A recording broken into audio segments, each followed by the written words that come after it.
एक. आम्ही नाही आणणार.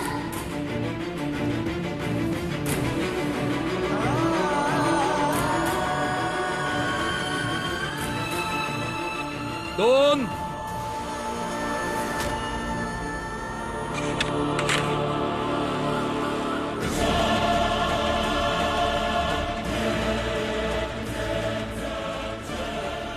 तीन. चार आहे.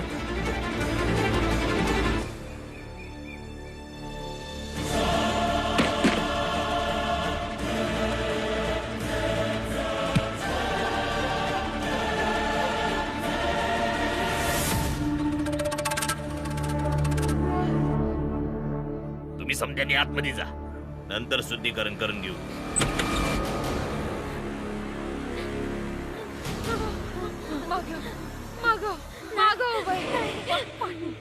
पुढे येऊ नका, पुढे येऊ नका. तिथंच थांबा, थांबा तिथंच. मागं. तुझा एक पाय तुटलाय ना, दुसरा बी तोडू? हे बरोबर नाही. तुम्ही असं नाही करू शकत. गप गुमान या पोरीला आमच्या स्वाधीन करा. चला. सोडा तिला, सोडा या पोरीला. मी हात सोडते. अरे चाल. ये तिला. अरे देवदासी आई. पोरीला सोडा माझ्या. सोडा हिला. ही देवदासी काय आहे? अरे जिच्या केसांना स्वतः देवाने जटा बनवलेला आहे त्याला तुम्ही लोक कोण आहे सोडवणारे? हा, सोडा हिला.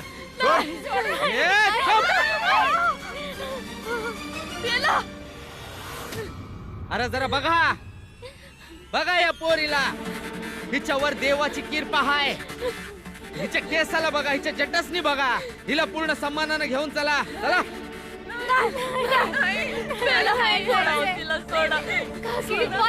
सोड. सोड.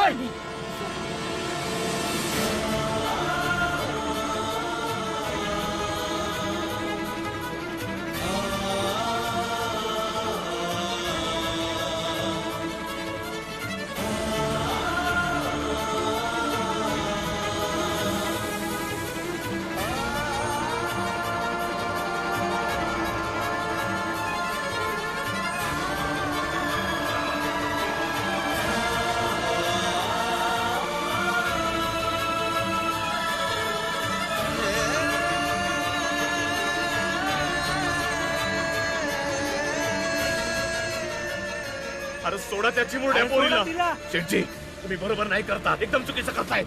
हात जोडते मी. तुम्ही समजान बरोबर सोडव तिला. सोडून द्या तिला. सोडा ना, ओ, थांबू द्या ना. घेऊन चला रे. चला आता. विजय असो.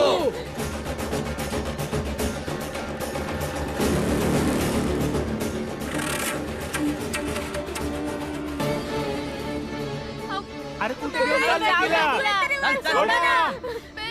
ते लोक तिला मारून टाकतील.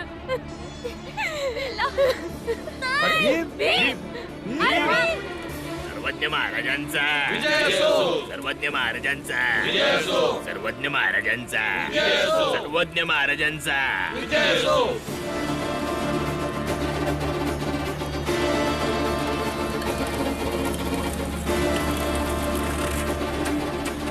सर्वज्ञ महाराजांचा. सर्वज्ञ महाराजांचा. विजय असो. चाल. निघ बाहेर. चाल. गप. एकदम घबरा.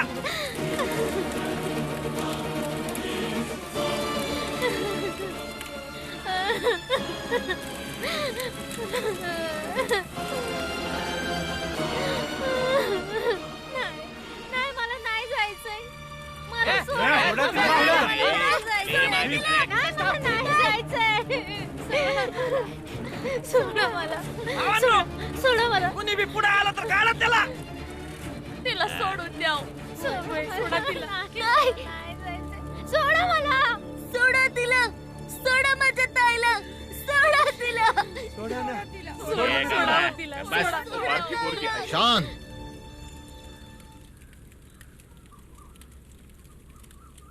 हिला तर स्वतःहून देवाने निवडला आहे. आपण मनुष्य कोण आहोत? पकडणारे किंवा सोडणारे? महाराज, मला माहित आहे समद पाखंड आहे. जबरदस्तीची योजना आहे. तुम्ही आमचा बदला घेताय ना? नाही नाही, बदला घेणं तर मूर्ख मनुष्याची प्रवृत्ती असते. सतत देवाच्या संगतीत राहणाऱ्या आमच्या सारख्या व्यक्तीने सुडाबद्दल विचार करणं तर ते पाप आहे.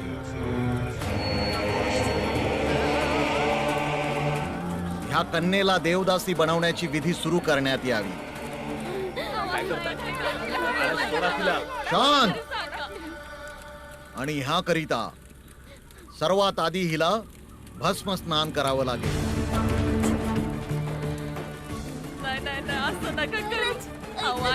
तुम्ही समजून का घेत नाही कोणी? ये घबरा. बस. ये बसवा हिला इथे. नाही नाही नाही, सोडा मला. आणि तू या अवनकुंडातील भस्माला ह्या मुलीच्या अंगाला लाव.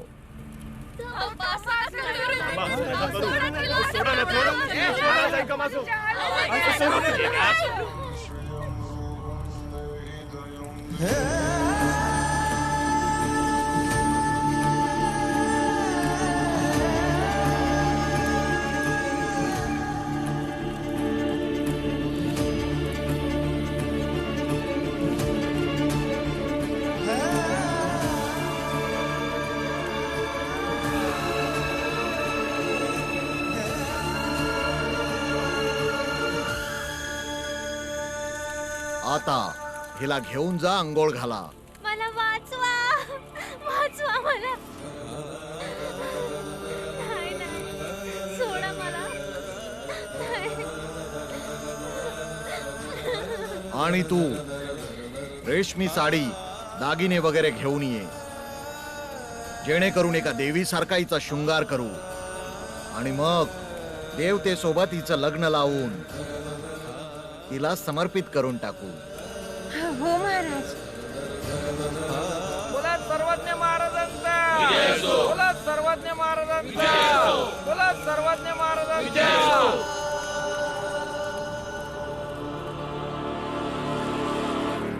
बाबा, काय करायचं? तुम्हीच तर म्हणता ना का प्रत्येक गोष्टीवर उपाय असतो म्हणून. मग यावर काय उपाय आहे? आपल्याकडे कुठलाच उपाय नाही. वाटत असलं तरी यासनी थांबू नाही शकत. थांबू नाही शकत, पण काय बी करून यांचं मन तर बदलू शकतो ना. का स्वतः ते ताईला देवदासी बनवाया नाही बोलतील?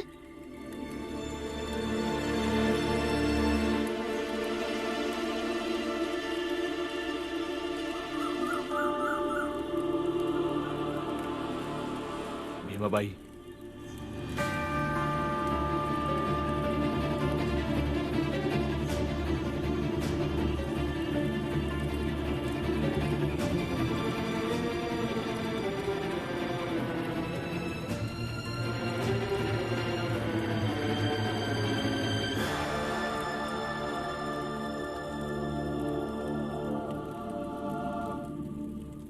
याच्या बिगर कुठलाच उपाय नाही आपल्याकडे. आता तरी हेच बरोबर वाटतंय.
गंगा, लवकर जा. आणि ती आंघोळ करून बाहेर येण्याच्या आत समजा झालं पाहिजे. कसं करू? कुणी बघितलं तर? भीम, तू तुझ्या बोलण्याने या लोकांचं ध्यान भटकवू शकतोस काय? वय तर मी मागच्या रस्त्यानं बेलाकडे जातो. जर भेटली तर आपण तिला वाचवू शकतो. ठीक आहे? वय ताई, काय करणार आहेस?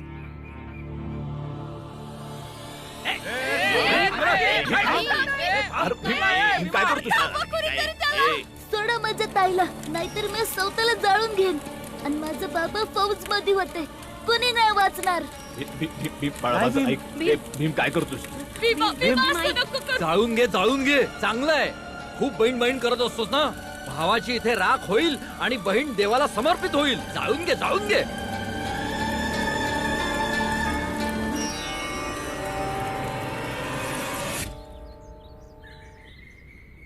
ताई,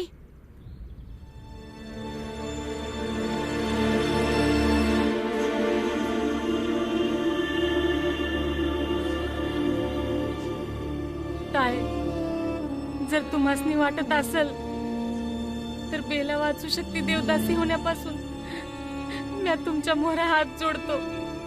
वाचवा त्याची मुरड्या पोरीला, वाचवा. आता तू जा इथून. कुणी पाहिलं तर अनर्थ होईल. ताई, जा. तुला हवं असेल तर तू स्वतः या हवनकुंडात आत्मदाह करू शकतोस. मी एकटा आत्मदान नाही करणार महाराज, तर माझ्या समाजातली समधी माणसं येऊन आत्मदान करतील. आणि हे तोवर चालत राहील जोवर तुम्ही माझ्या ताईला सोडून देत नाही.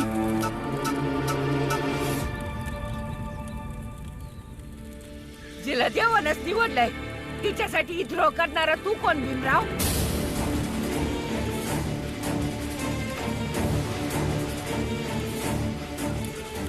मी धन्य झाले. देवानं माझ्या नातीची त्याच्या सेवेसाठी निवड केली आणि आता तिचं आयुष्य देवाच्या चरणी लीन होईल. तिच्या भक्तीनं देव प्रसन्न होऊन मला मोक्ष बी मिळेल. या माझ्या शरीरावरचे जखम ते माझ्या पापांमुळे आहेत. जे माझ्या पोरीची पोरगी पुण्य आणि देवाच्या सेवेने बऱ्या करेल.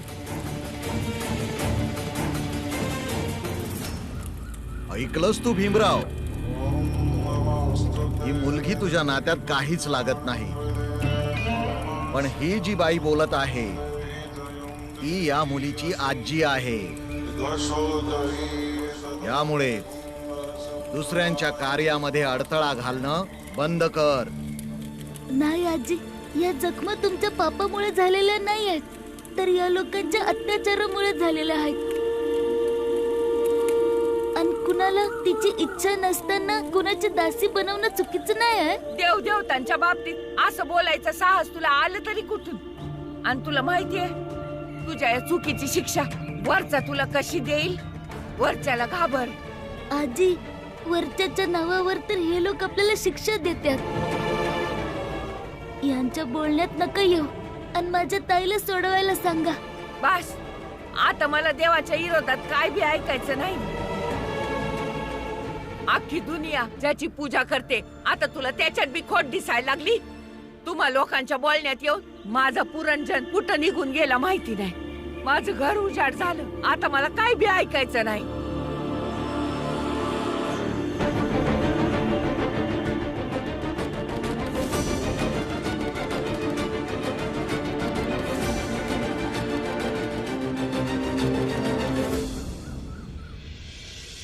भीम, इकडे. इथे तुझं बोलणं कुणी नाही ऐकणार. वय भीमा, या इकडं. आज पहिल्यांदा योग्य बोलला आहेस रामजी.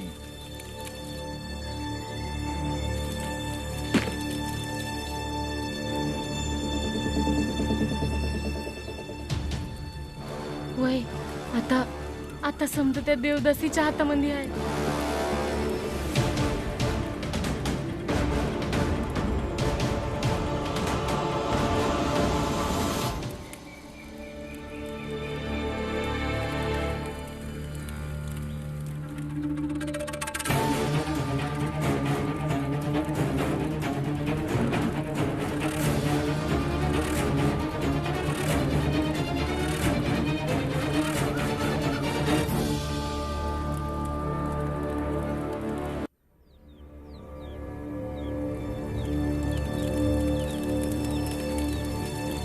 इथे ये.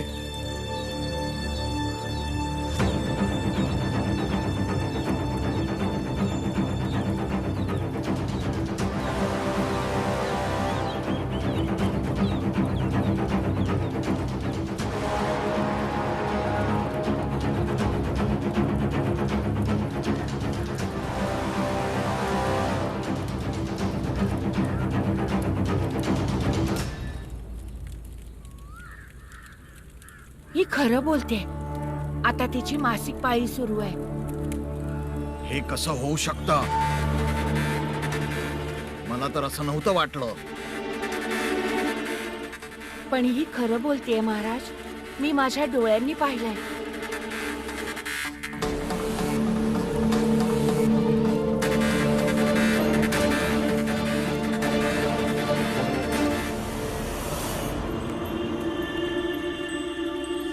असं दिसतंय की देवाला पण वाटतंय की बेलाचा जीव वाचावा. कारण माझ्याऐवजी महाराजांनी दुसऱ्या दासीला पाठवलं असतं तर तिने हिची कधीच मदत केली नसती.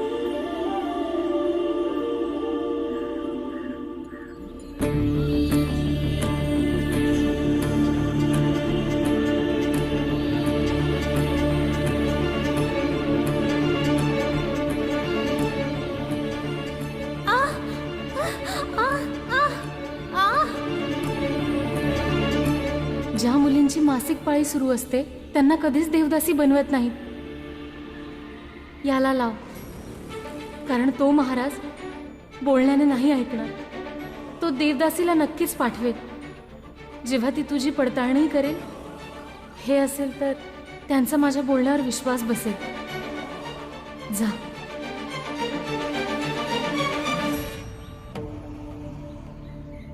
जा.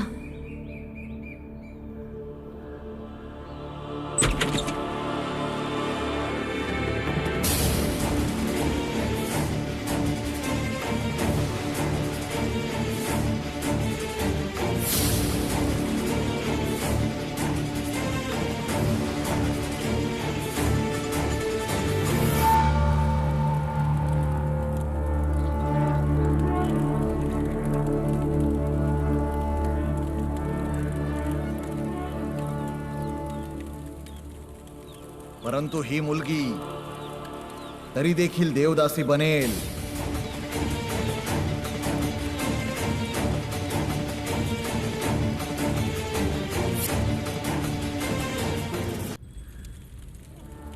ह्या मुलीची मासिक पाळी सुरू आहे ही गोष्ट आम्हाला माहित नव्हती.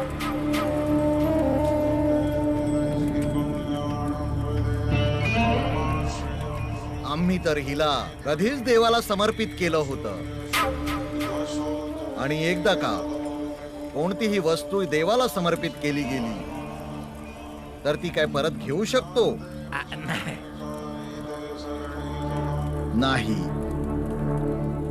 त्यामुळेच ही मुलगी आता आमच्या सोबतच राहणार.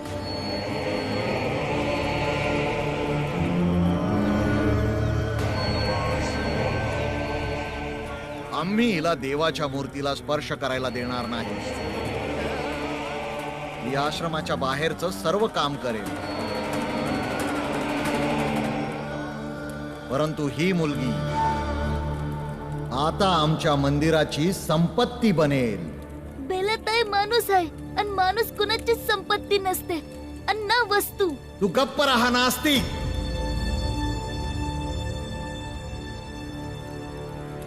मग तुम्ही काय चांगलं काम करताय महाराज? असल्या मुलींना देवदासी बनवणं वर्जित आहे, तर तुम्ही असं कसं करू शकता? यामुळे देवदासीच्या प्रतिष्ठेला कलंक लागेल. जर मी देवदासी आहे तर मी या पदावर चुकीच्या मुलीला येऊ देईल का? मी माझं कुटुंब, सगळं घरदार, माझं सगळं जीवन, माझं सगळं काही देवाच्या पायावर समर्पित केलं आहे, ते पण पवित्र मनाने. आणि असं आपल्या मंदिरातील सर्व देवदासींनी केलं आहे. आम्ही शेकडो देवदासी देवासोबत लग्न करतो आणि तेव्हा आम्ही पवित्र आणि शुद्ध होतो. आणि आज त्याच देवाचं लग्न एका अशुद्ध आणि अपवित्र मुलीशी लावणार?